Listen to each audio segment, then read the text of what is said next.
दुख और सुख जीव को अपने कर्मों से ही मिलती है। को नाही सुख दुख करदाता, निज कृत कर्म भोग सब भ्राता। ये लक्ष्मण जी महाराज कहते हैं।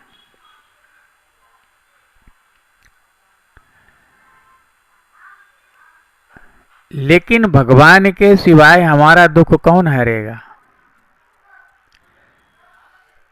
क्या हम कर्म करने के लिए स्वतंत्र हैं?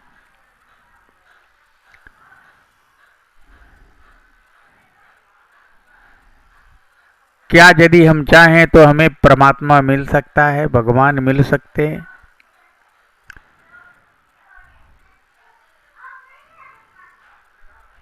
कोई चाहे तो क्या उसे नौकरी मिल सकती है?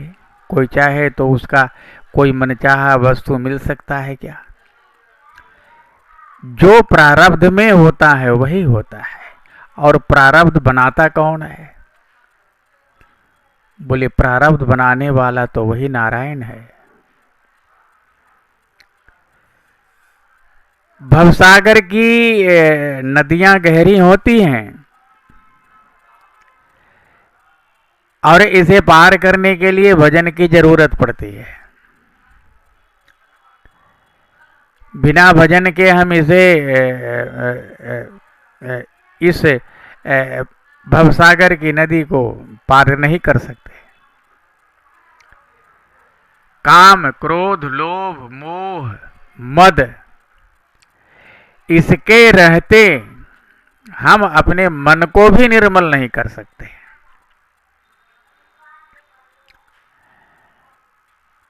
हमारा दुख तभी मिटेगा, तभी हटेगा, तभी नष्ट होगा जब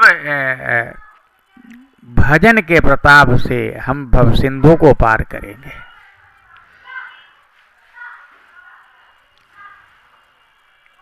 गाय के खूर जैसा ये भव समुद्र सूख जाता है। कब? जब भगवान श्रीमन नारायण कृपा करते हैं। वही ठाकुर जी, वही श्री हरि सृष्टि के कर्ता भी हैं, धर्ता भी हैं और इसे वेद पुराण बखान बखान कर उनकी महिमा का गान करते हैं। तो परिणाम में हम क्या देखते हैं कि हमारे सारे कर्मों के पीछे किनकी माया काम करती है। हम किनकी माया से प्रेरित होकर के इस सृष्टि में रमन करते हैं।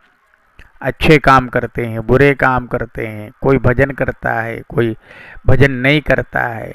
कोई संसार में फंस जाता है, कोई संसार से निकल जाता है। ये सृष्टि के ये विभिन्न पहलुओं को